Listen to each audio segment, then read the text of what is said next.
Hello there, everybody, and welcome back to another episode of Guapish Rule 34. Now, as always, I'm your host, Nico, but I do think that it's important that we get ahead of something here. We have said some very insensitive things in the past, and I do think it's important that we take accountability and apologize, okay? Unfortunately, during our RRR review, we did in fact say that it was an Indian film, that it was Bollywood. I'm sorry, none of that is correct. It is in fact Telugu. It's not Bollywood. It was what one may try and say it's an honest mistake. We were just ignorant, you know. Obviously, not all Indian films are from Bollywood. I'm sorry. Here's our spokesperson to really just further elaborate on it, Tanner. I'm gonna be honest. I don't much care. Fuck India. Our Groiper, Dylan, what do you have to say about it? Wait, what was my line again? Never mind. Jackson, please save us here. I hate India! Oh, that's not what I wanted to hear. Tanner, please. Yeah. Tell us about something else that can quickly distract from this brewing controversy we have on our hands.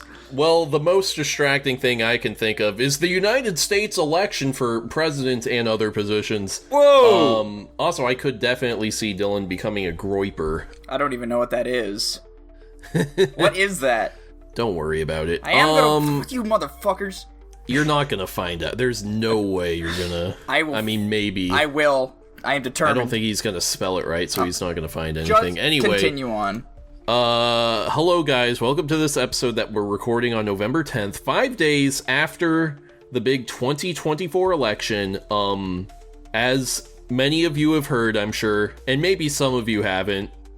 I don't know how this would be the first time I hear If this is the first time you're hearing it, leave a comment and subscribe, please. Yeah, like, comment, and if this isn't the first time, also like, comment. So anyway, Trump won. He did it. Holy shit, what the fuck? I'll be honest, you know, I posted my electoral map prediction, and I pretty much got it right on. The only thing I had wrong was I gave him Maine overall, so I had him with 2 additional electoral votes. So I was going into this expecting him to win. I'm not sure if you would ask me at the time if I thought he would win the popular vote. I probably just would have gone with the traditional wisdom and said, yeah, Republicans don't really win the popular vote anymore. But he did. He swept all 7 swing states. Just complete and utter domination. Like, fucking... The libs are not going to recover from this one for quite a while, to be honest. Yeah. Real quick, I just want to get your guys' top level reaction to this information. Maybe a little story of where you were when you heard, if you were paying attention to the election at all. And so to get the shortest story out of the way, let's start with Dylan. Yeah, I knew it. Yeah, actually, this year I've been ramping up my whole political, involvement, learning and listening and all that. And dude, I remember following this really closely, and then the next morning when everything was said and done, I remember there was some weird energy buzz in the air. All of my coworkers are mechanics, so they're maybe not necessarily Republican. I'm not gonna put that on them, but they're definitely more right leaning. One of my areas definitely was like, oh yeah, we brought Victory donuts, so just go ahead and grab one of those. And I remember our politics channel absolutely blowing up. And I don't know why, I felt this absolute sense of victory and excitement and happiness. And I gotta say, some of the reaction videos that I saw of the lefts and oh my god, they're just losing their shit. Oh my goodness. And honestly, some of the reactions are so funny. And I remember thinking to myself watching these videos, I was like, it's incredible how racist and divisive and all that the left is making them by corrupting their mindset with the media and making them think things that just simply aren't true. And now they're reacting more violently than if we probably would have if Kamala ended up being voted into office. It's just weird how they want to pin us for all this, that, and the other thing. They want to label us we're these things, we react this way. yet they're reacting like children, and they think they're gonna lose all of their rights and all that shit. It's just funny. My household has been surprisingly quiet. Jackson had a very similar case, but I was about to ask how things have been going around your house here. Nobody's been watching the news. Nobody's said anything. Everything's quiet. There's nothing. Absolutely nothing.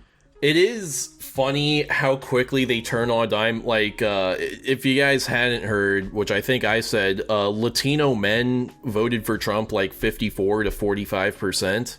This is the first time that he's won, that like a Republican has won a minority group in a long time. And so immediately you start seeing posts from the left being like, I hope he fucking deports you for voting for him. Or oh my god. Dude, I've been getting so much of that. People like threw tamales at me yesterday. Interesting. That'd be funny if it were true. Yeah, Jackson, you also have some lived out family members. How were things over there? And were you paying attention to the election at all this year? No, not really. I assumed it was going to take a while to get the results in, so I wasn't looking for it at all. But I think I just saw on Twitter at some point, like the day after the polls or something, and it was like fucking Trump won, and I was like, oh, that can't be right. And then I went to the politics channel on Discord, and I saw you guys fucking blowing up of it. I was like, oh, we did. Okay, that's cool. I'm pretty different. I don't really care that much about politics. I wouldn't have really cared that much either way, to be completely honest. My parents and family in general haven't really talked about it. My brother's pretty hype. But yeah, my liberal parents and sister haven't spoken a fucking word about it. My brother was kind of berating my brother a little bit about being like a fucking dumb Republican, but that was unrelated, I guess, to the election. Potentially, I don't know. Yeah, nobody's really talking about it. I do think it's funny, though, how the thing I've noticed the most is everyone, like, people have been doing this the entire time. This isn't something exclusive to just post-election at all. But, like, just how everyone on the fucking left just tries to rationalize, I guess, or like it's like a coping mechanism of like, oh yeah, no, I can't believe that over half of all of Americans are completely fucking brain dead or something, or like I can't believe they vote for the fucking wolf when they're sheep. It makes no sense. Like, I can't believe half of America is this stupid. And it's just like, they're not. Maybe you're the fucking one stuck in an echo chamber, buddy. He's not that bad. Why do you think he got elected fucking twice? And depending on who you ask, elected 3 times. It is, so, like, obviously, the blame game is happening. They're trying to point fingers. And, like, what's truly insane, like, the rational thing to do is, when you lose an election, to go, what did I do wrong? And literally all I have seen from, like, the corporate media and, like, Democrat spokespersons, like, people who are actually in a position to make these decisions or whatever, is like blaming voters. Like, hey, voters, you failed to elect us, you know? It's truly insane. And like, the big thing they've glommed onto is that, like, the biggest, not the biggest, but sort of the narrative they're walking away with is the difference between college-educated people and non-college educated people. Yeah. Because the college graduates voted for Kamala 55% to 42%.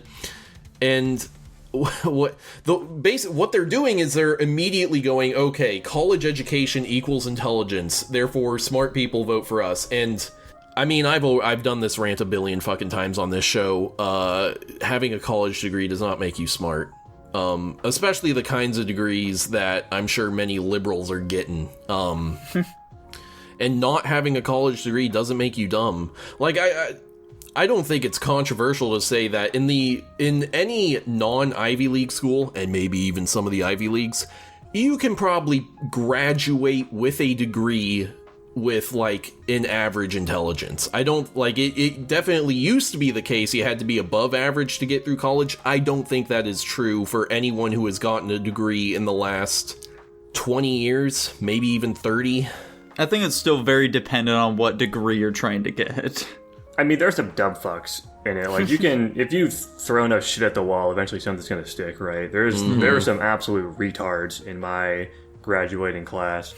I had some grade A dipshits on projects that I was working with up into like senior year that were just failing their way through everything. It has nothing. There's no bearing. That's like computer science, like the hardest fucking degree you can get at my college.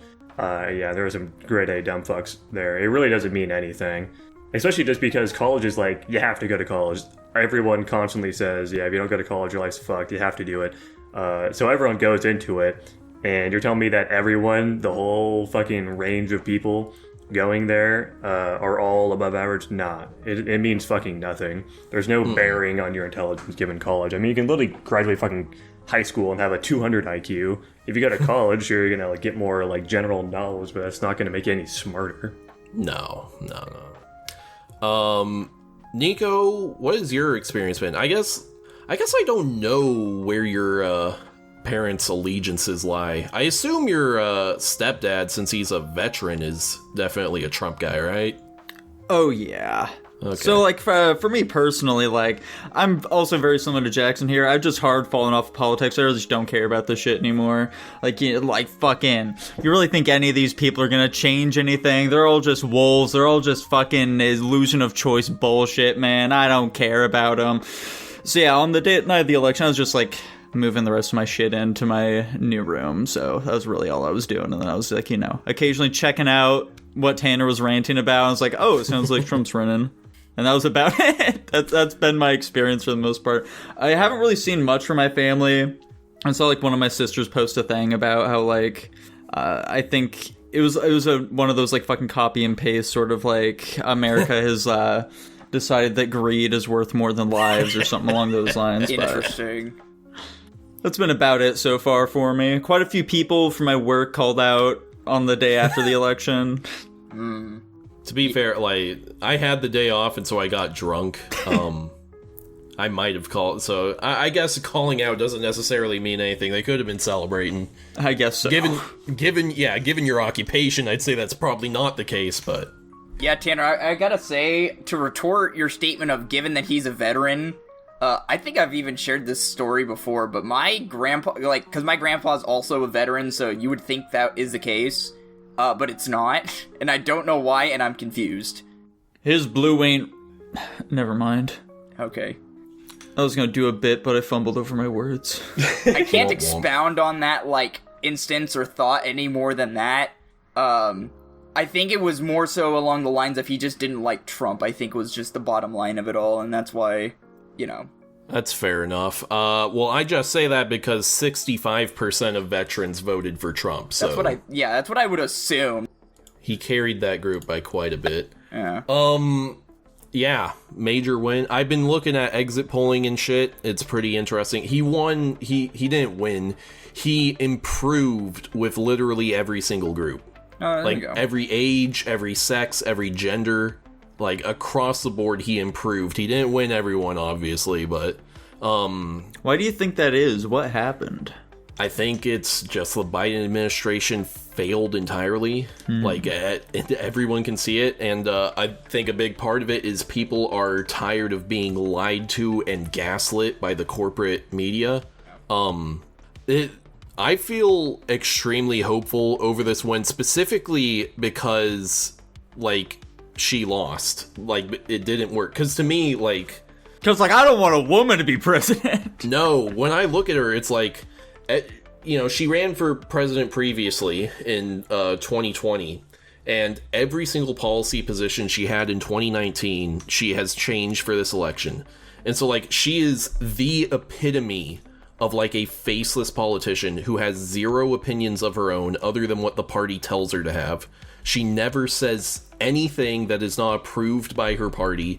And so to me, this was like an election that was going to determine whether an automaton could beat a person.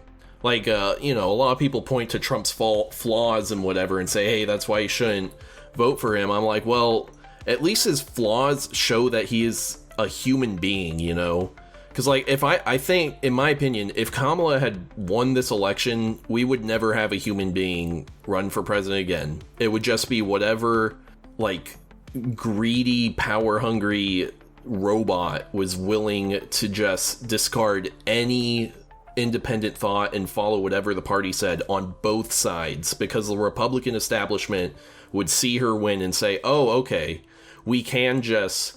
blatantly rig our nomination system and take over and never let someone who has actual support amongst the people win again. And I also, like I mentioned earlier, about whether or not the Democrats will learn any lessons from this. If they were smart, they would let their nominees who actually have support from the people win. Like, in 2016, they literally rigged their own system against Bernie in order to put up Hillary. In 2020, I think Biden got the bulk of the support from the people, maybe. I'm not even sure on that, and obviously that was a massive failure, because even in 2019, we knew he was going senile, so I'm sure part of that was just people covering shit up for him. And then this year, they didn't even do a primary election. They just put her up. No one was even able to vote for her to make her the candidate. So, like, if they're smart, they are going to run an actual primary next time. Because, like, obviously, the Republican Party establishment were not happy with Trump in 2016 and still aren't happy with him. But they didn't rig their primary against him. And so when he actually had the most people supporting him to be the nominee, he became the nominee. And when you actually have a nominee that already has a base of people who actually want to support him, he can win elections. Isn't that fucking crazy? I mean, and that's in, like, reflection to a lot of the videos, and I know this is, like, biased media as per usual, but it's just, like, and I'm saying that because I think it's gonna be mutual on both ends, but it was crazy to see how many people, it's like, oh, what are Kamala's policies, you know, what are they fighting for, you know, what about Kamala do you like so much, like, what would she have to do for you to not like her? Can you actually name something that Trump's done that's actually wrong, and not just what you think is wrong or what the media wants you to think is wrong? And it's just like the amount of people that literally cannot answer any of those questions when put in the spotlight, just because they're running off of pure, like, fear from the media. Because, and you know, I'm pretty much in this boat, so I'm not gonna, like, exclude myself here, but it's like some people just rely on only the media and what it tells them, and then they just go with that. And then when they're confronted about it, they get all emotional and defensive and act like they're the victim in the scenario, which, like I said, was a lot of the videos that I had seen. They couldn't defend why Kamala should be voted for and why Trump shouldn't be voted for, and that kind of stuff. Yeah, a lot of, and I can't even be that mad at it. I mean, I don't know if mad's the right word, but yeah, a lot of people just don't know anything. They do vote on vibes, and I think that's wrong in both directions, which is why I encourage people to not vote. I mean, like, last election, basically every defense of, like, nobody cared about Kamala at all. She was, like, the most unpopular vice president in history. She was a complete fucking nobody. Insanely low approval ratings, but the only reason people vote for her is the exact same fucking reason as people voting for Biden, is because they don't want Trump to win. That was the entire basis. You ask anybody, they always just say, I don't want Trump to win. That's why I'm voting for her. Mm-hmm. And that's not the way you should pick a leader, obviously. Yeah, I follow a decent amount of, like, leftists or just, like, liberal content creators, and basically none of them were shocked by the result of this whatsoever. They're like, I mean, Really? look, even if Kamala won, like, she wouldn't have made, like, all that great of a president anyway. Like, she wasn't going to, like, end the war in Gaza. She hasn't been, like, protecting trans rights. She wasn't going to solve climate change because she hasn't been doing any of that shit anyway. So it's like, Yeah. whatever, I guess. She still has 2 months to do all of that, dude. Yeah, see, and that's... Why isn't she, if she cares so much, why isn't she doing it now? That's the funny thing, because there's those little, like, cartoon sketches, I'm sure you guys are aware of it, we've shared a couple of them in the politics channel. Freedom Tunes? Yeah, Freedom Tunes, and one of, like, my greatest videos is, like, her talking about all the changes she could do or wants to do, and it's like, well, why don't you do it now? You don't have to wait to be president, you're literally already acting chief executive here, just do it. And that was not, and to go along with the whole, like, vote, like, why people would vote, it was a very minor thing, it was kind of stupid, but I know I heard a couple of floating things where it was like, oh, well, because she's a minority, and also she's a woman, so that's why we need to vote for her, because she understands us as minorities and as a woman, and we need that kind of person in the office. It's like, okay, but what is that actually gonna mean when she's in the office? Yeah. Also, like, I have never really understood the whole representation argument. I don't get the idea that you find someone who looks like you inherently more empathetic than other people. That seems, I'll say, monstrous, to be polite. This And person doesn't look like me. I can't empathize with them. exactly, it's like if you have the exact same words that these like pro-diversity people say come out of like a racist white person's mouth, it fits still. I wonder why that is. I was gonna say a legitimate reason for that could be just because if, like, let's say black people want to vote for a black president because they, obviously in like the case of somebody that gets to the position of being a fucking president, they have a much more privileged life than the average black American. Mm-hmm. But generally they could, rationalize it in the sense of like maybe they've had similar experiences as me because, black and white people are treated differently in America in broad strokes. They could potentially say like, yeah, no, they're closer to me. They understand our struggles on a more deep way than somebody that isn't, one of us could. I'm not saying I agree with them. This is just like some devil advocate shit. But that's where it goes. I agree though. I think it's fucking stupid to just be like, yeah, no, this person looks like me, so I'm going to vote for them. Who fucking cares? Though that's also, pretty funny thing for a bunch of white dudes to say. Yeah, well, like, I don't know. I don't even want to concede the point that we're, like, not the ones to be talking about it. I can have an opinion on whatever the fuck I want, but, like, Also, we're like, mostly minorities here, Jackson. Yeah, for sure. My fellow white boy. Half of us are, and by half of us, I mean half of a quarter. Right. And, like, that's the wrong way to start that sentence. Like, I relate to Trump because he likes McDonald's and talks shit, not because he's also white. In virtually every other aspect of our lives, we are completely dissimilar, but hey, he likes talking shit and eating McDonald's, so he's A-okay in my book. Dude, I almost, the day after the election, like when he was announced the winner, I almost went to McDonald's for a victory meal. I went to McDonald's on election day and got his preferred meal because I was like, this seems like it'd be funny to do. Have you guys tried the big chicken from McDonald's yet? Dude, I watched Report of the Week's video on it. He said that it was disappointing, so I didn't get it. Dude, I really like them, so maybe he just went to a shitty McDonald's. It's a Big Mac, but with chicken. Anyway, a lot of the framing going into this election was sort of a men versus woman thing, and since he won amongst every demographic, people haven't really been talking about that so much, but it is still kind of true. Like, I'm looking at the exit polls right here. He won with men in every single age group, including, like, Gen Z. That's crazy. What's interesting, actually, is that they even have one here where they split up Gen Z into sort of younger and older Gen Z. So, like, with 18 to 24-year-olds, he won by 2 points, and then with 25 to 29-year-olds, he tied. So he actually did better amongst the even younger Gen Zers. Oddly enough, I think they're also just more open-minded. I can kind of see that, and I think growing up with the internet in the way you have, and especially growing up during the Trump era, has given you a much better, like, bullshit detector when it comes to, like, the narratives people spit out, which definitely helps.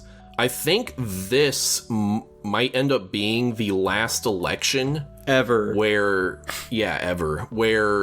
the boomer generation was, like, the biggest portion of the electorate. Oh. Because I'm seeing here 65 and older made up 28% of all voters. Oh. And then Gen Xers, which are 50 to 64, made up 27%. So I'm guessing in 2028, boomers are going to just continually fall, and be a lesser and lesser part of the electorate. So It'll be interesting to see how that affects things. Do you guys have any final takeaways from this election? Do you think it means anything for the future, or makes you feel any sort of way about the future in America? I think it's disillusionary to think that him being elected is gonna magically fix everything. But I also am of the mind that we will have a better chance at getting things at least moving in the right direction. And I only say this because I didn't see things getting better. In fact, I saw things probably getting worse if Kamala got voted into office. But it's just like, I like I said, I can fully acknowledge that him being voted into office doesn't fix everything. But yeah, I mean, he's gonna make better choices. He's had a track record to prove that. You know, he eliminated all the wars. The economy was better. He gave tax breaks. Let's be a bit more specific. He didn't start any new wars. He didn't start any new wars. Yes. Yeah. He just finished them. He eliminated all wars. They're all done. That was an interesting comment that me and my coworkers were actually talking about. It's like, isn't it funny? Because I guess there was like some post that came out of Russia and like all these other places about how like they're gonna reconsider this, that, and the other thing because, and they didn't say specifically because Trump was elected, but there were a couple of accounts and cases where they had like congratulated Trump on his like presidency and all that stuff. So I thought that was a very interesting turn. So I'm curious to see what the whole global situation is going to look like here in the next like year. Okay, so one thing that I remember you saying that like Trump was promising or whatever was, well, he's like thinking about like getting rid of income tax, was it? Yeah. He floated the idea of eliminating the income tax. Floated the idea. How likely do you think it's going to be that actually happens? I would need to look into what the legal process to do that is, because to my knowledge, the income tax was intended to be temporary, but I guess I don't know off the top of my head if the income tax is in the form of an amendment or not. If it's just legislation, and since we've won the House and the Senate, yeah, he could totally do that. I imagine what he, and more specifically the people around him, would advise doing is slowly over time decreasing the income tax and replacing it with tariffs. But what are the odds, I think? It's hard to even quantify that because that would be such a ginormous change. So like, I don't even know how to evaluate the likelihood. I guess it's like, how likely do I think it is that Congress would support doing that? Not. And, yeah, I guess that would be very low. It would be a massive low. shift to our economy. We are getting an inconceivable amount of money from income. Fuck, I'm paying 33% of my fucking income to the government. They're making fucking bank off our asses. Right? I had never like actually calculated that before. Like the other day, I was like, how much money am I actually like making? And then I like did a little quick math for it. And I was like, that's how much money they're fucking taking from me. Exactly, dude. It's highway fucking robbery. Back in the day, they're complaining about like a fucking 0.1% being taken from them, and they thought that they were fucking starting wars because of that shit. Exactly. Now here we are getting a third of our money taken, and we're fucking chill with it because that's just the status quo. Yeah. Yeah, if he's able to eliminate, that would be massive pog. I do not anticipate it happening whatsoever, though, so... I mean, even if it's just like a federal elimination, that's still going to be a decent chunk off. Oh, right, yeah. Like, the thing, I don't know how willingly... I don't know. He won so big that he has, like, you know, the people's mandate. Like, people have... metaphysically, you know, given him permission to pursue his agenda. Yeah, they're currently giving him power for a big spear bomb right now. Exactly. So that would definitely push more Congress people in the direction of supporting him. The thing is, I don't know how many Republicans would just, you know, say, fuck the voters, we're not going to do it, you know? But I think he would be reasonably motivated to do it himself, just because, like, if he eliminated the income tax, he would go down as one of the greatest presidents of all time, full stop. But yeah, I could be, I think there's a 30% chance. I have no metrics to base any of that on, is the thing. I think the chances of it are incredibly low. He has a shit ton of work to do in 4 years to make that work, because obviously the fucking lofty goal of just replacing it with tariffs or something. It's hard to even really evaluate how much of an impact on the economy that would actually have. Granted, if that even works at all. He was doing tariffs in his first election, and it was pretty successful for the most part, but he's seeming a lot more radicalized with his plans for it this time, like a lot more excessive tariffs, so it's kind of hard to even think about how that would affect things.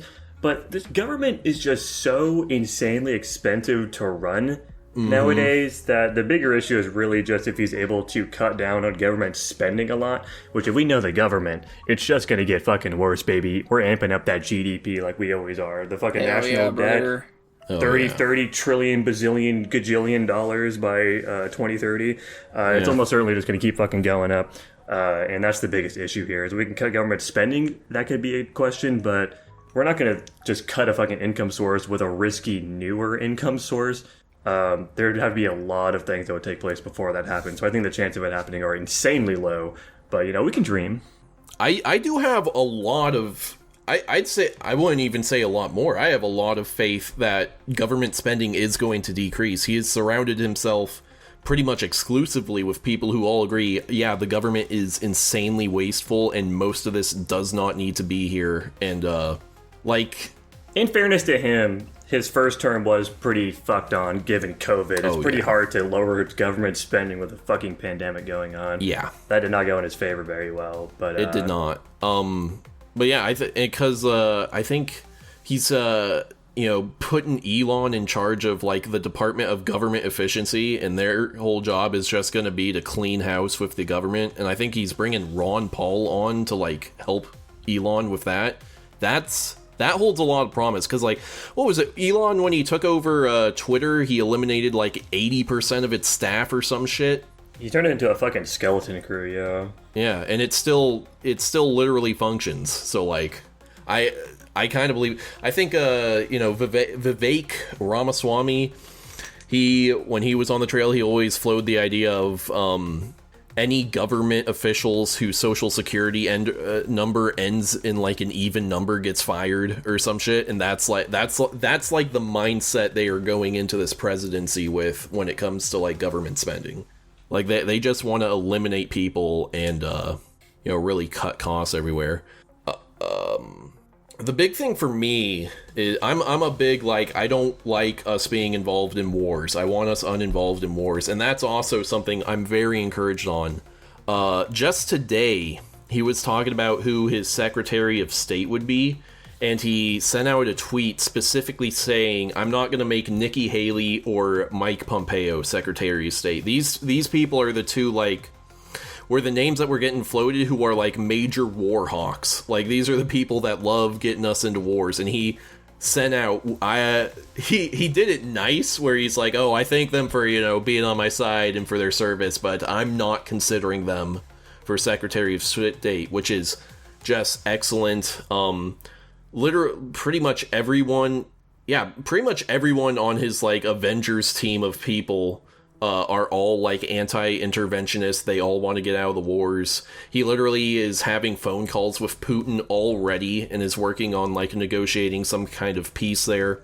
The one I'm more worried about is Israel, because Trump historically has been just insanely pro-Israel, so I don't know how interested he's going to be in getting us out of that one as well. But we'll see. I think there's even a decent chance that, before he is inaugurated, Putin and Zelensky are going to stop that war because Trump negotiated some kind of something with them. But yeah, I'm feeling really hopeful, honestly.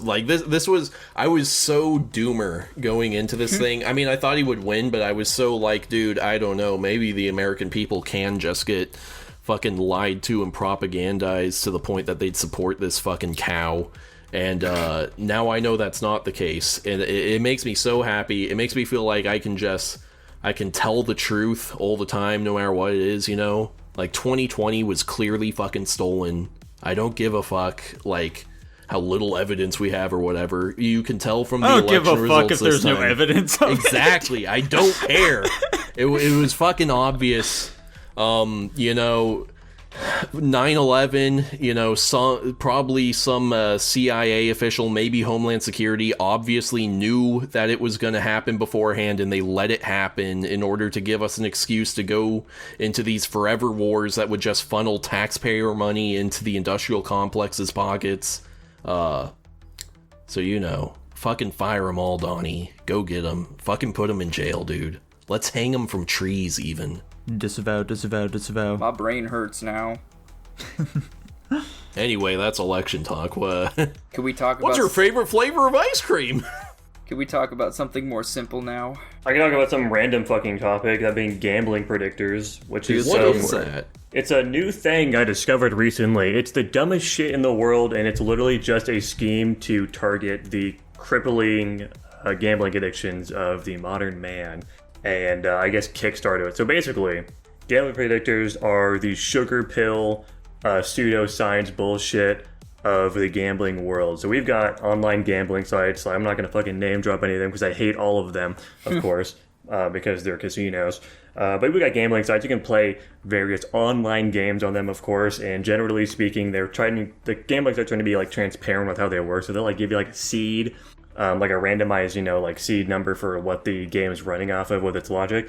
And people, grifters specifically, have set up like Discord servers where they'll sell gambling predictors. And as I'm sure you guys can kind of infer by the name, the point of them is to predict the outcome of a gambling game, which is obviously completely fucking stupid. It's literally just them making shit up. But basically what they'll do is they'll have a Discord bot. They'll sell people access to this Discord bot with like different tiers of accuracy. So you can pay like $20 a week for the 50% accuracy tier. You can spend like $700 or something for like a lifetime access to the 97% accuracy tier. They'll have like fake, well, maybe not fake, but they'll have like, there's open source code that you can go and check out to see how it's doing it. And it's all just like some really basic Python code of just like scrambling random numbers. It's completely meaningless. It's just there to like fucking trick people that don't know what code is to be like, oh yeah, check it out. They're very transparent about how cool. And yeah, it's just really scummy. I thought it was funny that that's a thing. If people literally, they'll like put in the seed on a Discord bot and they'll spit out like, here's what you need to do to win the fucking game. And it's just bullshit. And it's hilarious. And of course it gets worse too, because a lot of these gambling sites, of course, require you to be over 18 to use them. So you're thinking, how the hell are these people going to grift the children? The children also need to be grifted.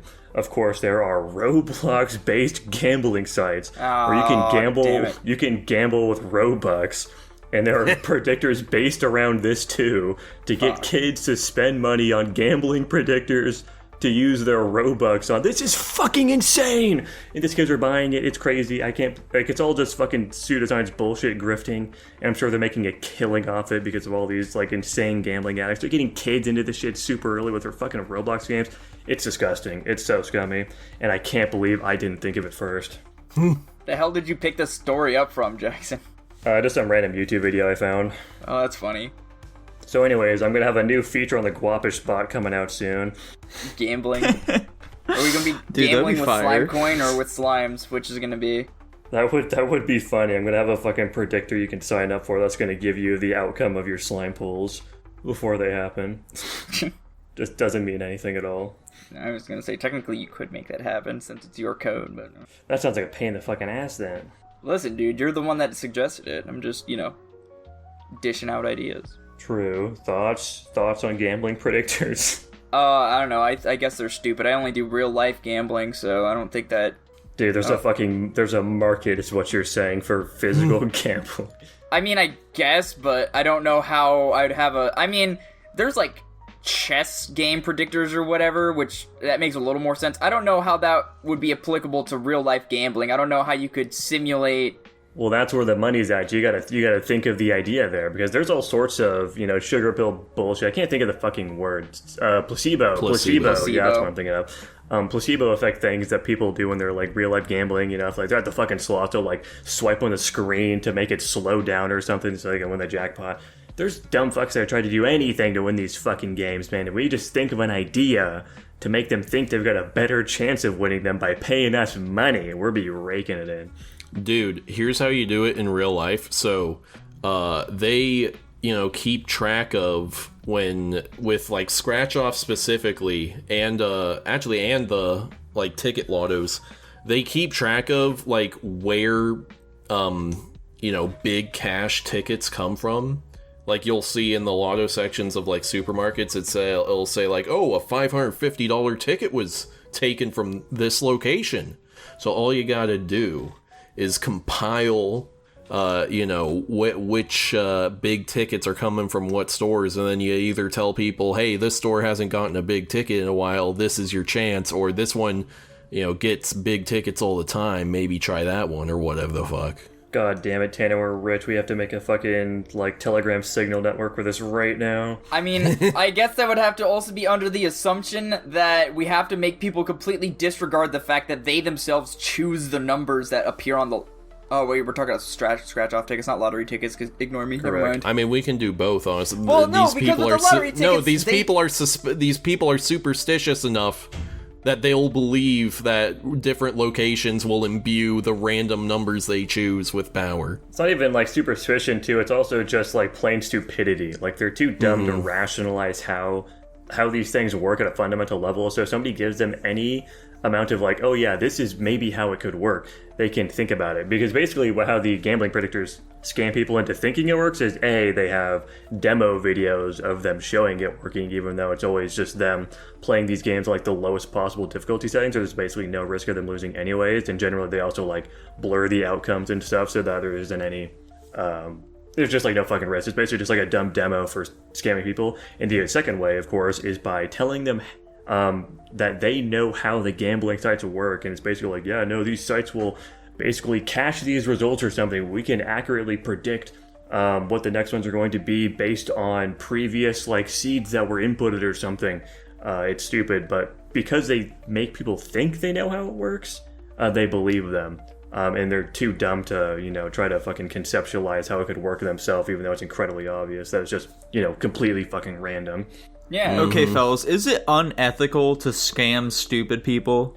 Dude, no, I love doing that shit. I did that to my brother all childhood. I think it's wrong regardless. I think stealing money from people...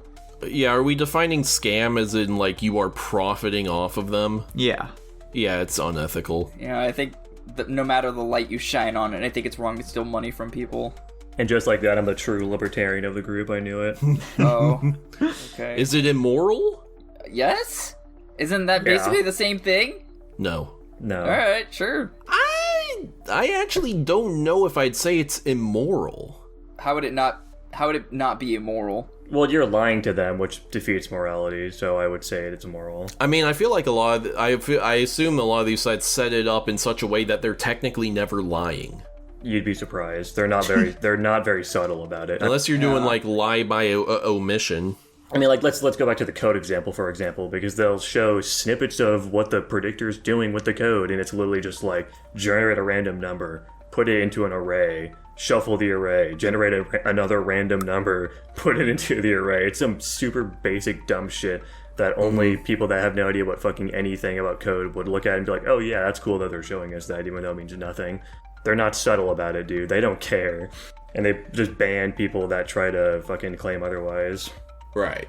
That is immoral. Maybe if you actually had some, like, legitimate reason to believe, like, maybe if you don't think you're lying, you had like an actual, like, that's like with the store thing, like, if you were actually tracking that data of, like, winners at different stores, maybe there is something with that. Probably not, but, like, maybe there is something, and because you believe that there is something, you can sell people that information. You're just selling the information, you're not selling them, like, a chance to win or anything. So I don't think that's immoral, even though it's still very gray ethically. It's like the difference between lying and not telling the truth. It's basically like that. Yeah. Speaking of gambling? Speaking of gambling, we really gambled with the quality of these films that we watched over on Guapish at the Movies. Guapish at the Movies? Because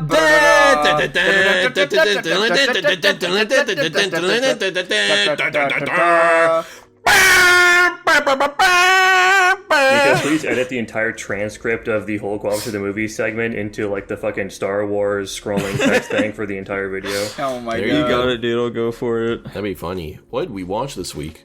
The Patreon request this week, as requested by, what the fuck is his name on Patreon? Blake. Was, of course, the 1998 film featuring an N.A. Miata in one scene, Waking Ned Devine. And I guess I'll talk about it. So there's a Miata in this one scene. We've got a guy that farms pigs, and he has a Miata, and it's fucking sick. It only is in one scene, though. I think they didn't have the budget to keep it around the rest of the movie. Anyways, the actual movie is about a fucking dude dying, and he won the lottery, and the whole town was, like, you know, trying to figure out who won the lottery. One of his buddies finds him dead with a lottery ticket, and they devise a plan to split the money between the entire town, by having them all kind of be in on the ruse, and that's basically it. They do that, and they get away with it, I guess. Fun fact, this movie made $50 million on a budget of $3 million. Oh my god, Jesus. They made almost as much profit as the winning lottery ticket was worth. Dude, they made much more profit than the winning I was gonna lottery. say, isn't... Guys, I have a question for you. What's up? So is this a comedy? This is an obscenely dad movie. This might be the most dad movie we've ever seen. Do we think it is? Do you guys think Used Cars is more of a dad movie than this movie? I don't know what that's supposed to mean. I kind of thought this movie was whatever. I personally, I think Used Cars is a more dad movie. I would probably agree, just because of the fucking women in that movie. True. This movie has absolute mad dad energy, and granted, it makes sense because this is Blake's dad's favorite movie or something. But yeah, it doesn't have any hot babes in it, unfortunately, and I think that's a big thing missing for it to be the top dad pick. Yeah, probably. Okay, so I also have a question for you guys. Were you downright baffled, disturbed, perplexed, let's say, by the ending for this film? Just the way it ended in general? I was pretty confused. I watched it with Blake, and we were sitting there, and it starts playing the music while they're walking up the hill. I'm like, is this where it ends? It just ends here? He's like, yeah, I guess so. I'm like, I could see it. I mean, it seems like it's ending, but I feel like they could also totally just walk back to the village and then some other mishap happens. But no, it just fucking ended. They killed that lady, so their mission was successful. And they didn't even kill her. It just happened. Well, yeah, she died. Yeah, in a very convenient way. Yeah, dude, I was in stitches when the movie ended. There, I was baffled. That it just ends. It felt like there should have been an entirely other act for the film. Just like some sort of like actual mishap that would have like really jeopardized their whole situation that's going on here. But no, it all just gets pulled off without a hit. There was no rising action or anything. If anything, the only like big concern was just the fucking chick snitching on him, and then they just kill her in the dumbest fucking way possible, sending her off a cliff. Like, Nico and I were kind of hypothesizing potentially that the pastor that was out of town was going to come back in and notice what was going on, and maybe that was going to raise some alarm bells and start like a little bit of like some rising action or something. But no, they just fucking do it, I guess, and it's all hunky dory. Yeah, very strange. Yeah, super strange, very bizarre. Overall, I have very little to say about this film, though. I thought the acting was good. Is this the first movie we've seen where, like, pretty much all the characters are old people? Yeah. Yeah. Yeah, that was interesting. Did you guys think that was, like, a weird tattoo on the back of the guy who ended up pretending to be Ned? I was very adamant with Jackson that was hair, but he wasn't so sure. He thought it may have been a tattoo or something, too. I found out, fun fact, that was just mud that got kicked up from the motorcycle. Oh, okay. Yeah, I thought it was a weird-ass back tattoo. I'm like, dude, is he a part of the IRA or something? What the fuck is going on? I'm not gonna lie, you guys are gonna get a kick out of this. I didn't think this the whole time. I legitimately thought he, like, shit himself or something. I see. How did it go up his fucking spine? Dude, old people do some crazy physics. shit. Old people are insane like that, dude. Their assholes invert. Yeah. Damn it, what was I about to say? I don't know. It's gone. Oh, no. This... How long has it been since we've seen Dong in a movie? It's definitely been a while. You barely really even saw anything in this one, though. It is always just so obscured, you know? Nah, you can definitely see, like, the outline of the guy's penis when he's, like... Bro was fucking looking for it. I did not notice, to be honest. Yeah, neither. I didn't notice either. I think the last movie we saw, honestly, was Watchmen. That seems so long ago, though. That was a while ago. But then again, like, it's just so rare for them to hang dong in films. It's a real shame, you know? True. There wasn't any in Fight Club, was there? No. No? Feels like there should be, though. Right? Fight Club feels like a dong-hanging film. Oh my god, Watchmen was a long time ago. It wasn't in I Spit on Your Grave either, I know that. Hostel? Anyway, we don't need to be talking about donging. This movie is interesting. I couldn't get a solid grasp on if this is supposed to be a comedy or more of a drama with comedic elements. This is definitely some British, like, super dry humor comedy. Yeah. Because the whole scenario is funny. Oh yeah, they're all trying to figure out who won the lottery, dude. We've got the fucking guy that died, and they're going to be trying to play it off. It's supposed to be funny. I didn't really think it was funny, though, to be completely honest. I think the kind of idea, like the interesting setup of the movie could have been interesting if there was, like, any conflict at all with it. But no, it's just them fucking executing the idea, and then that's just the movie. It's Ocean's 11, but for weird British comedy. Yeah. They should have done like a Weekend at Bernie's sort of situation with the dead guy. I think that would have made it a lot more enjoyable. Yeah. I can just imagine some fucking, lower class British dad watching this, and then at all the scenes where the girl is telling the guy she won't, get with him because he smells like a pig, he's just like,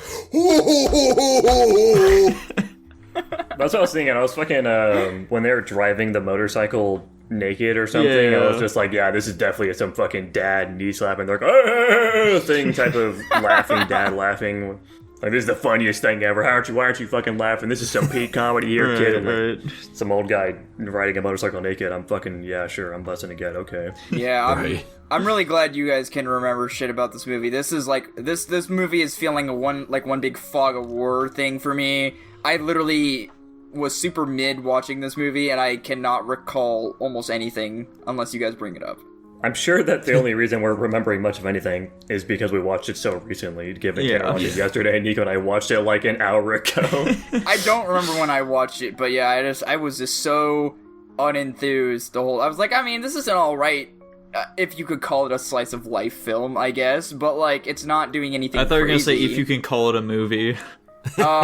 I wasn't disappointed in it necessarily, but like I thought the plot and the motivations were a bit obscure. It didn't make the movie didn't make very much sense to me. They wanted money. What's obscure? I just don't get why the whole town had to get involved. There was literally no reason. They didn't have to tell. Because the guy was going to come back and ask people questions about Ned. Was he going to ask everybody questions? I mean, maybe not everybody, but how would they predict which random people he'd See, ask? I missed that part. I was so uninterested in this movie, I missed that part. I was like, why the fuck is the whole town getting involved in this shit? This is just stupid. Dylan hates the Irish. I don't hate the Irish. Movie was just not interesting enough to pique my interest. Womp womp. Maybe there could have been a situation where they realized, oh, that lady died. That means we get more money. Is there anyone else who we can maybe just kill off so we can get even more money? The movie turns into an entirely different film. Yeah. Just turns into a horror movie at the last 3/4 of it. I just wish you would do something more at the end, you know? Yeah. I also love that, of course, there's the forced romance subplot that has absolutely no bearing on literally any part of the fucking story whatsoever. Yeah. It's just some other shit that's happening just to make the story not so one note. Dude, that's actually something you just reminded me that was... maybe I heard... Again, I was so disinterested. Maybe I heard this part wrong. Didn't the lady at the end end up saying that the old dead guy was the kid's dad? I literally just watched the movie and I couldn't hear... Oh, yeah, this is another point, is I couldn't understand what the fuck they were saying half the time because, they're Irish. I literally told Blake I can't wait for Jackson and or Nico to say they couldn't understand what people were saying. I don't know why. It's so easy, though, dude. It's like they're speaking a different language to me, dude. I don't know. This dude fucking listens to Japanese dub with English sub but can't understand Irish. Or yes, British. I can read, but I can't hear people slurring fucking English. It's not that dude. Anyway. Yeah, I'm pretty sure the bit that got me, that I thought was disturbing and maybe not even funny, was like, I'm pretty sure at the end the lady was like, yeah, the kid's actual dad is the old man, because I think that was a joke. Well, no, because that's the guy who was like trying to figure out who the lottery winner was. He's like, oh, well then you should get all the winnings because technically that kid is his only like living family. Oh. And then she's like, no, we should split it. 230-something thousand. So the joke is that she's a whore? I don't know, maybe. I mean, She seems to be the only young woman in the entire town. Fair enough. She fucks some old dude. That's fucking weird. dropped a Weird as tear. fuck. Yeah, that part put me off. I was getting confused. I guess you're right, because I guess I just immediately assumed that was a joke, and then when they were discussing and like seriously discussing if she should just get all the money, I was like very confused why that was happening. So okay, does that change my rank? That's such a weird fucking thing. It had to have been recent too, because the kid was only like 6 or 7, which means the guy was like 80 years old when he fucked her or something. I don't know. I don't remember how old he said he was. Europeans don't age very well. Yeah, Thankfully, he smelled like fish and not pig, so he was hot still. Fair. Why would she even get down with him? That's such a weird twist for the film. Whatever. Do we have anything else to say about it? Nah, dude. No. Alright, sounds good. I'll kick off the rankings, I guess. I'm between either a C or a C plus. I'll give it a C. I also give it a C. Whoa. Based? Tanner, do you need more time? Yeah, go ahead and say yours. Triple C, baby! Holy cow. I did like it more than you guys. I'm trying to... I'm trying to do would I rather watch this or this in the tier? And it's very difficult for me to actually evaluate that. Yeah, I'm gonna go ahead and go... Man, I don't... I can only imagine as time gets on and we rank more movies, asking yourself would I rather watch this than this is going to be much, much more difficult based on the tiers. I'll go... Fucking... Also, I'm gonna say C plus for now, just to give it some resolution. I don't know if that's where it really should end up. Got re-rankings in like a month anyways, it's chill. That's true. I had Damn. B plus written down originally. What? But like, legitimately, that thing that Dylan pointed out weirded me out so much I need to reevaluate. So yeah, imagine he's completely fucking misinterpreted that and it's just not that at all. I had B minus, and then I was like, I thought this movie was mid. That rating does not reflect what I think of this movie. Wait, so Tanner, you said you had a B plus? Yeah. So you consider this like a really good movie then? Like a real solid one? Dude, that's fair enough when you phrase it that way. For no reason at all, I was like comparing it to What's Eating Gilbert Grape. Okay. Crazy comparison. I guess I don't know what I was thinking last night, because I looked at What's Eating Gilbert Grape, and I'm like, I guess I like these about equally, and that's not true, so... You were caught up in the Blake momentum, you know? Did Blake really like this movie when we watched it with him? I couldn't really tell. Okay. Take that motherfucker's brain. He asked me if it was a romp, and I said, I don't know if I'd say that. You didn't ask him back? I can't remember. Bro Oh doesn't my give a gosh. fuck about his opinion. No. What was that overall, Jackson? Shockingly, 3 C's and a C plus adds up to C overall. Whoa. Whoa. Another one not to the B plus pile, thank the lords. And speaking of B plus, we have Tanner's pick of the week, which he can go ahead and talk about. That's right, guys. We finally watched another Star Wars film. Not just any Star Wars film. The original one, Star Wars Episode 4, A New Hope. What? Episode 4? I thought it started with episode 1. Shut the fuck up, shut the fuck up, shut the fuck up. Star Wars Episode 4 is about...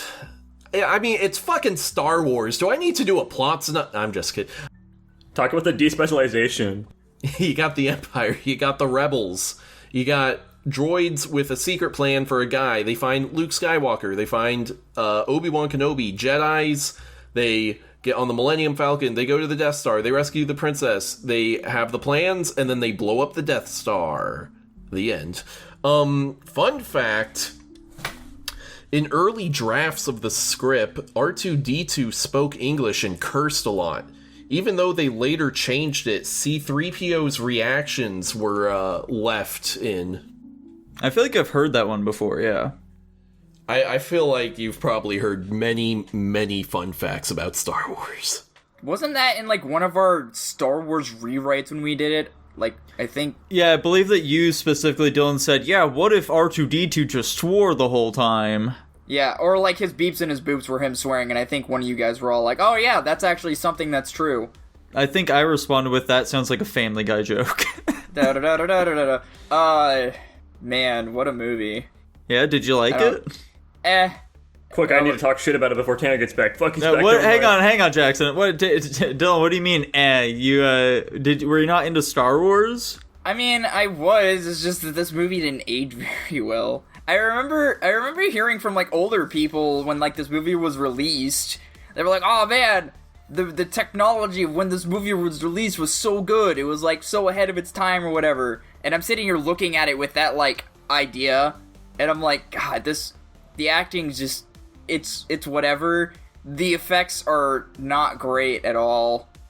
As the quality is, I didn't enjoy it very much. Tanner's gonna fucking kill me, dude. Tanner's gonna. I gotta change addresses, guys. I'll see you later. Okay.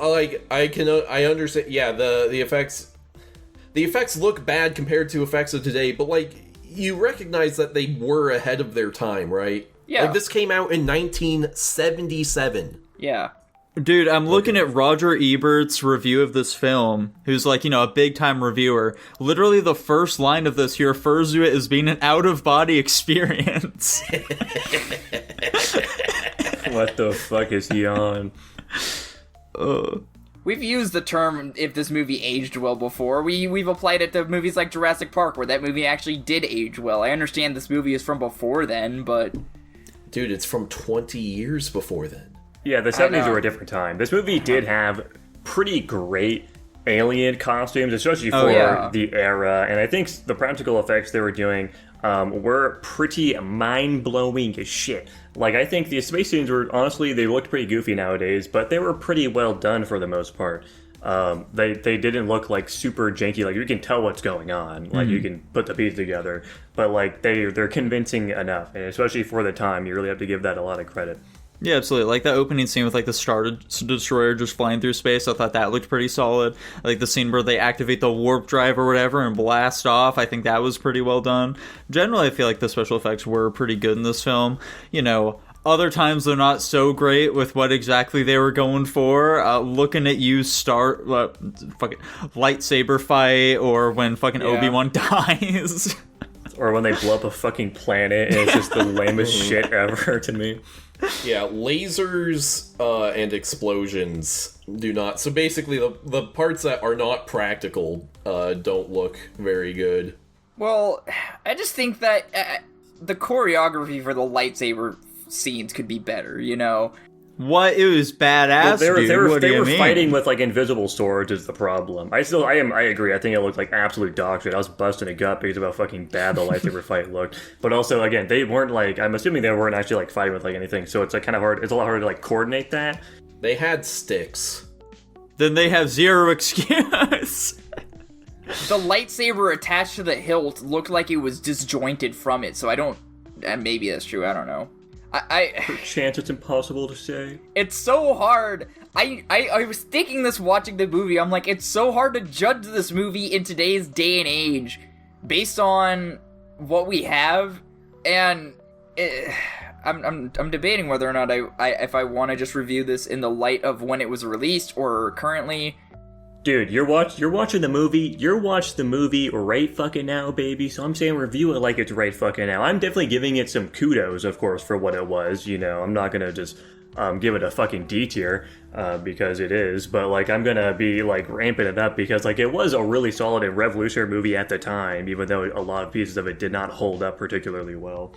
Yeah. But there also, of course, are just flaws with the movie that are outside of just the time. Like I don't think asking for good pacing or like incredibly convenient writing is a must or a big ask from the 70s. They can do that. They just didn't. Yeah, and I'm looking at it now and I can't rate this movie lower than Spaceballs, so... That'd be fucking hilarious. Yeah, Am I rating it lower than Spaceballs? Which is a bit rough because I did put Spaceballs particularly higher than you guys. I got Spaceballs with a C minus. I'm fucking golden. What I think is funny is I caught a contradictive statement in the movie because we all know the joke that stormtroopers are extremely inaccurate.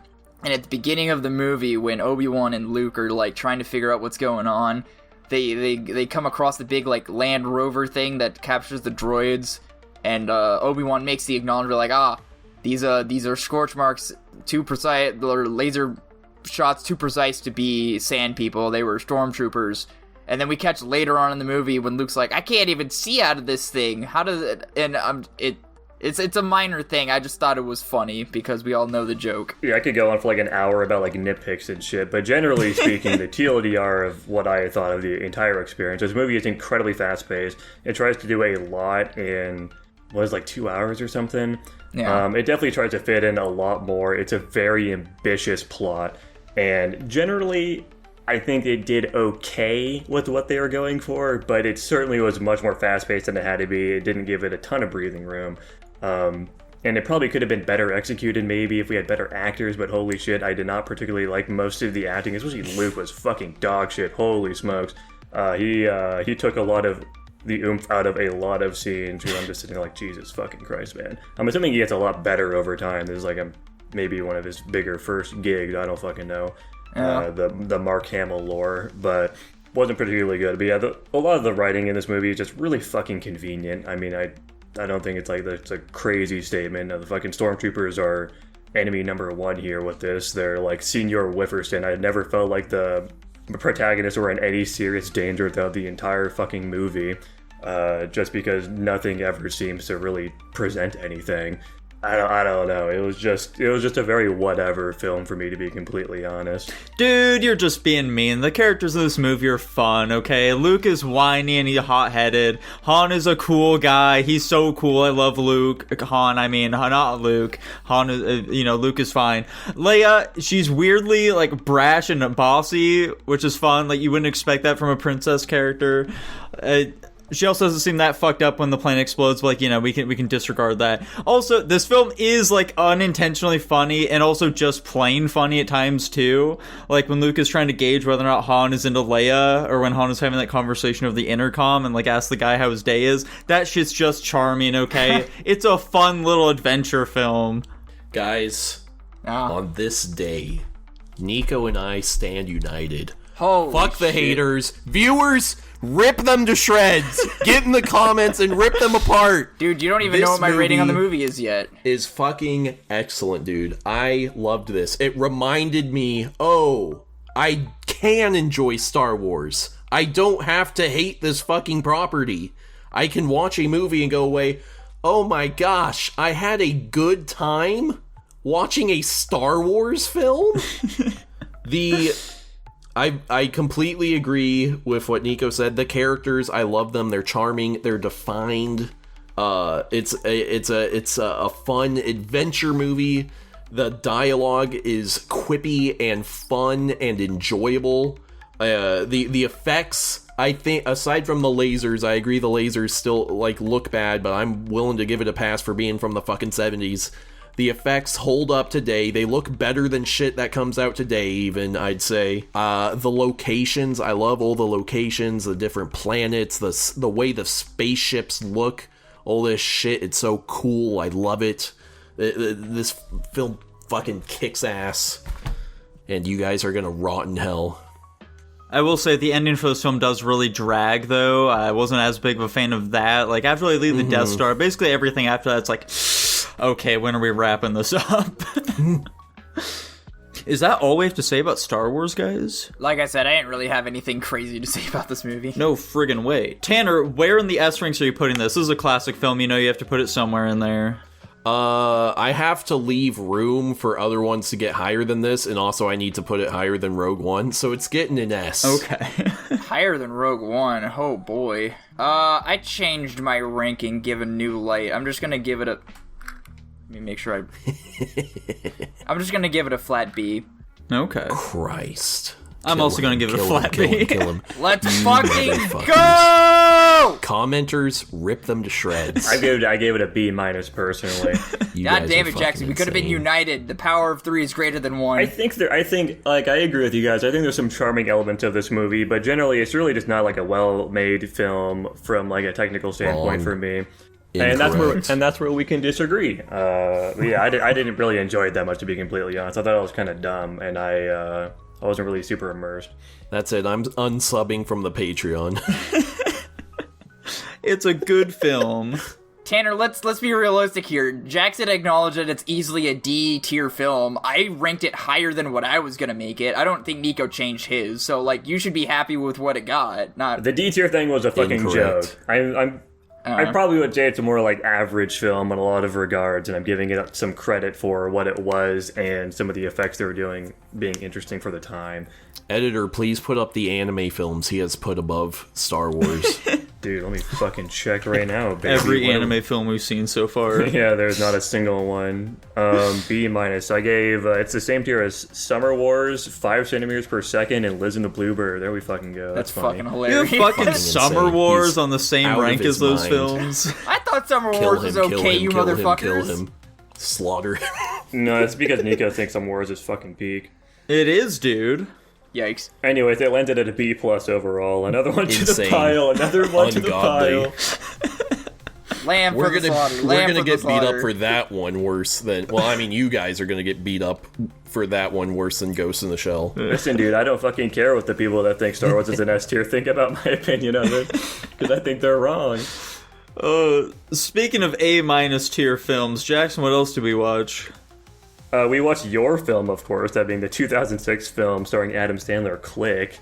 Oh, dude, Click is a film which features Adam Sandler acquiring a remote which gives him power over space and time, which he uses to skip his entire life until he's 6 feet under. But hey, at the end of the day, at least his wife still has a rockin' bod. True. Fun fact, this was the first movie ever to be released on a BD50, which is a 50 gigabyte Blu-ray disc. Oh, okay. I was about to ask. What a disappointment. Dylan, what'd you think of this one?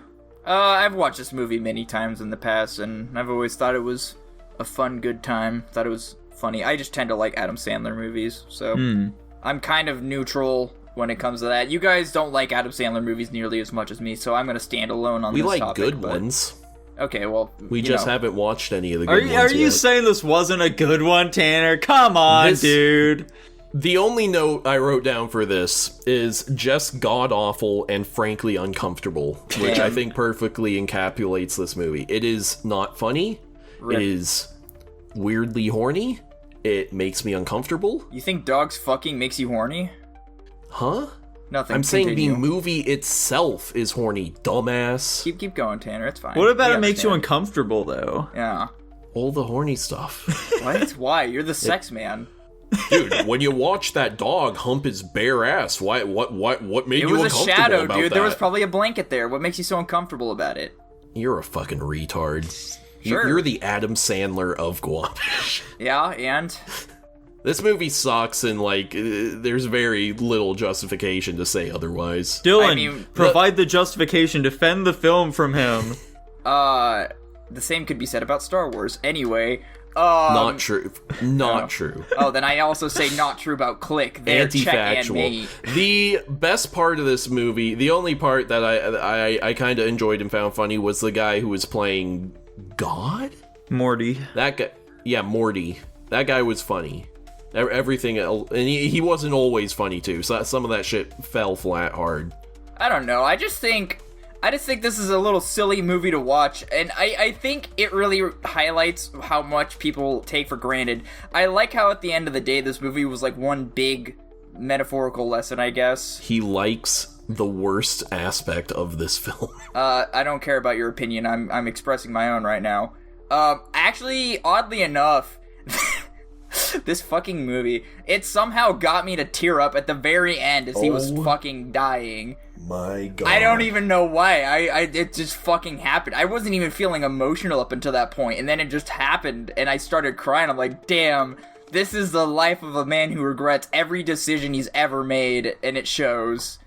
It's because it is genuinely emotional, Dylan. It is indeed effective at pulling out your emotions in that latter part of the film. Nico, you can't troll on 2 movies in a row. Listen, Tanner. No, I'm gonna be honest here. I'm gonna be completely fucking honest with you. I think this movie, I agree with Tanner, this movie is fucking dog shit, but Damn. I am pissed the fuck off that the last third of that shit actually worked on me. I hate that shit. That shit Fucking grinds go! my fuck. What? That shit What are you grinds my talking fucking about? gears. I'm with fucking Dylan. I was legitimately like tearing up a little bit. I was like trying Same to here. pull back. Fuck Fucking- go! What? Fuck you, Tanner. And that shit pisses me the fuck off. I can't believe fucking Click almost made me cry. Jackson, get over it. That means the film did something good. That's all that matters. The thing that sucks about it is that this concept is so fucking cool and novel, and they could have done so much more with it if 2/3 of the film wasn't dedicated to fucking dog shit, lowbrow Adam Sandler humor of fucking farting in his boss's face and dumb shit like that in his hot that wife. only happened once. I'm just giving that as an example of the type of humor this movie's going through 2/3 of it. I don't think this movie could have been so much better. Even as a comedy, I think it could have worked if the fucking humor was maybe a bit more like fucking the other movie I was comparing it to, fucking the other God one. You guys know what I'm talking about. Almighty? Bruce Almighty. Bruce Almighty.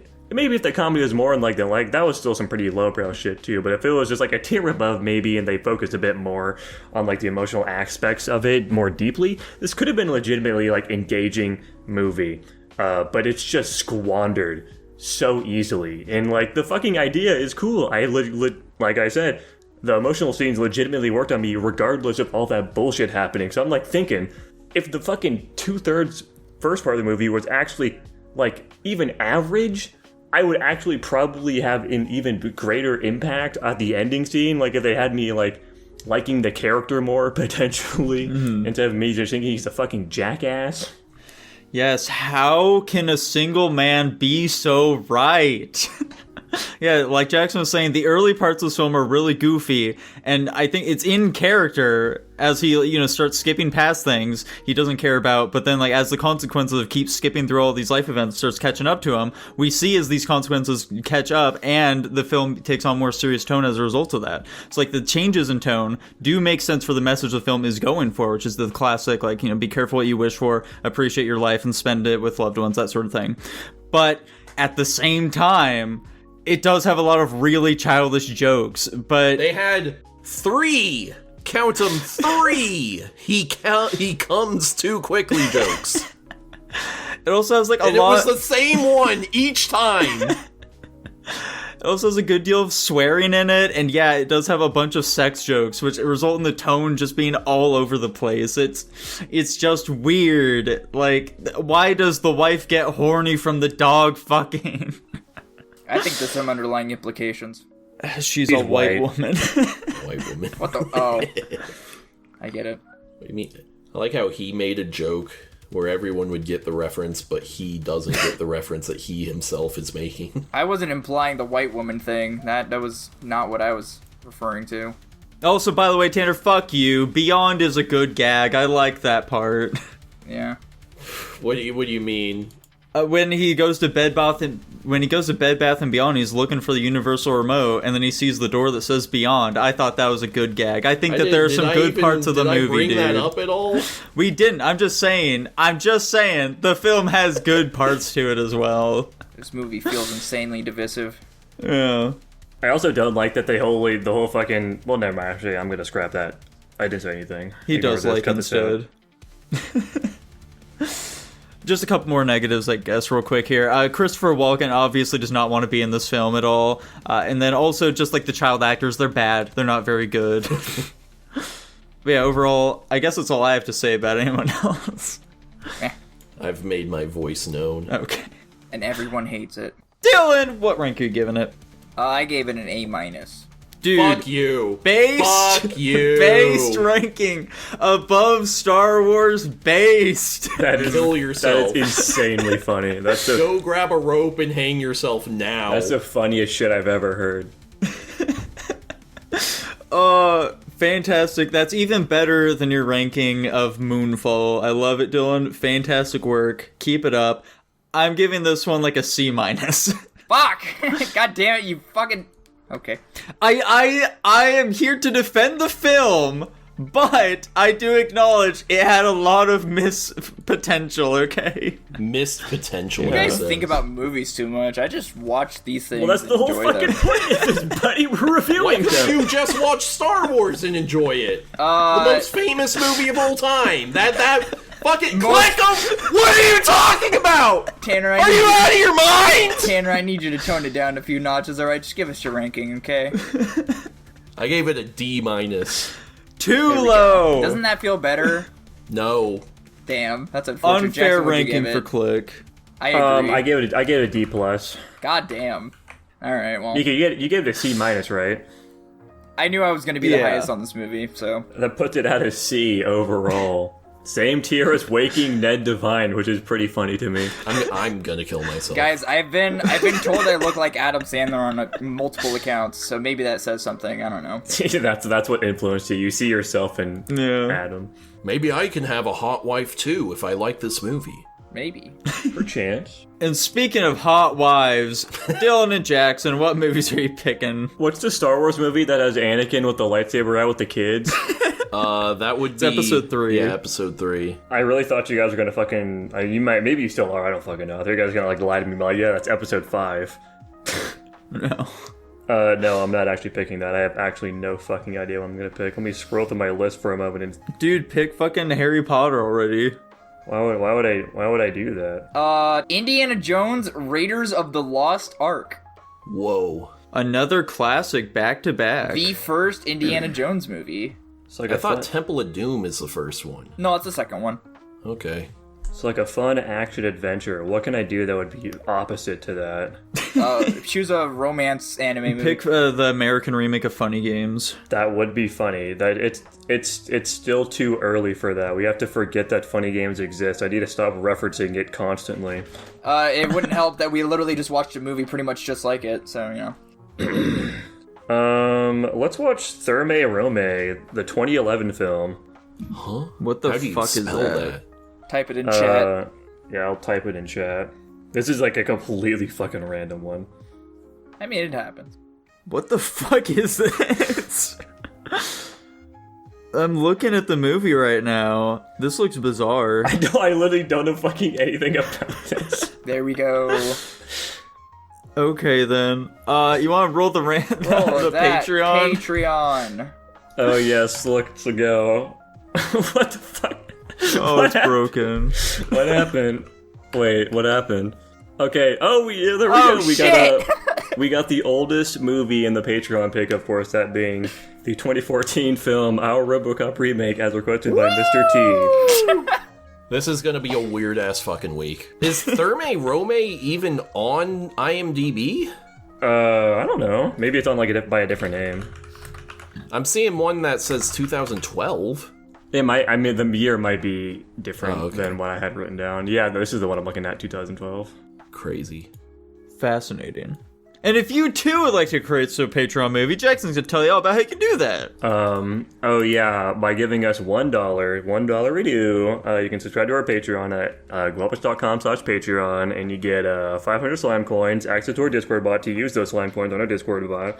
You can request movies once a month. You can also request topics unlimited. You can talk to us on the Discord, of course. You get access to our pre-show, the pre-guap, very exciting, and of course you also get your name read out. Like the following people, that being GH, Slayed by J, Blake, Nedigant, Dumb Gay Retard, Top Ramen Man, Crazy Taxi, yeah, Tutbot, Lucas Ledet, Hunter, and Jacob Edwards. Thank you all. That's right, everybody. Thank you very much for watching. Please remember to like, comment, subscribe, ring-a-ding that bell, and we will see you next time. Bye-bye. Bye.